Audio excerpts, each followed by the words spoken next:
भारतीय स्वास्थ्य मंत्रालय ने कोरोना वायरस से निजात दिलाने वाली वैक्सीन से जुड़े कई अहम सवालों का जवाब दिया है। मंत्रालय ने कहा है कि कोरोना का टीका लगवाना ऐच्छिक होगा, यानी सरकार किसी पर वैक्सीन लेने के लिए दबाव नहीं बनाएगी और टीका लगवाना या न लगवाना व्यक्ति की इच्छा पर निर्भर करेगा।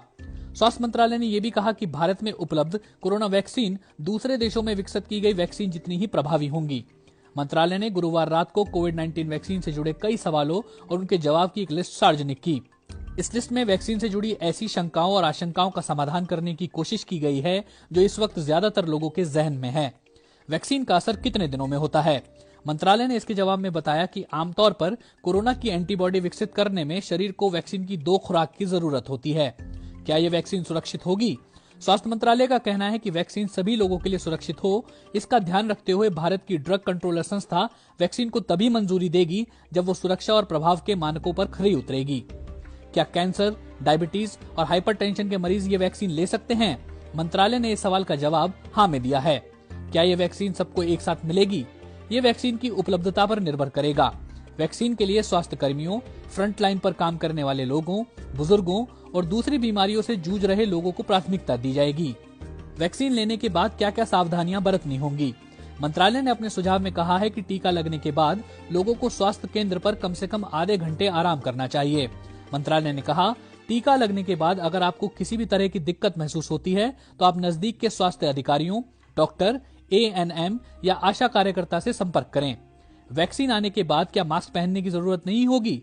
वैक्सीन लगने के बाद भी मास्क पहनने, फिजिकल डिस्टेंसिंग के नियमों का पालन करने और हाथ धोने जैसी सावधानियों का पूरा ध्यान रखना होगा। कौन से वैक्सीनों के नाम पर चर्चा है? भारत के सीरम इंस्टीट्यूट और ब्रिटानी फार्मास्यूटिकल कंपनी एस्ट्राजेनेका के सहयोग से बनी कोविशील्ड वैक्सीन और कोवैक्सीन, जिसे भारत बायोटेक और ICMR ने बनाया है, इसकी काफी चर्चा है। इन दोनों वैक्सीन कंपनियों ने आपातकालीन इस्तेमाल के लिए आवेदन भी किया है।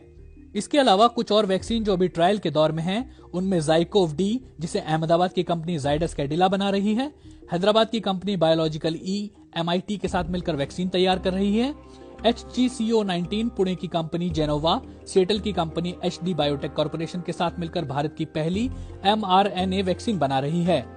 इसके अलावा भारत बायोटेक की नेजल वैक्सीन, रूस के जेमेलिया नेशनल सेंटर और डॉक्टर रेड्डीज लैब की ओर से तैयार की गई स्पुतनिक V वैक्सीन, अमेरिका की वैक्सीन बनाने वाली कंपनी नोवावॉक्स और सीरम इंस्टीट्यूट की ओर से तैयार की गई दूसरी वैक्सीन है। 2 कंपनियों ने पहले ही वैक्सीन के आपातकालीन इस्तेमाल की अर्जी दे दी है और 6 अन्य कंपनियां वैक्सीन क्लिनिकल ट्रायल के दौर में हैं।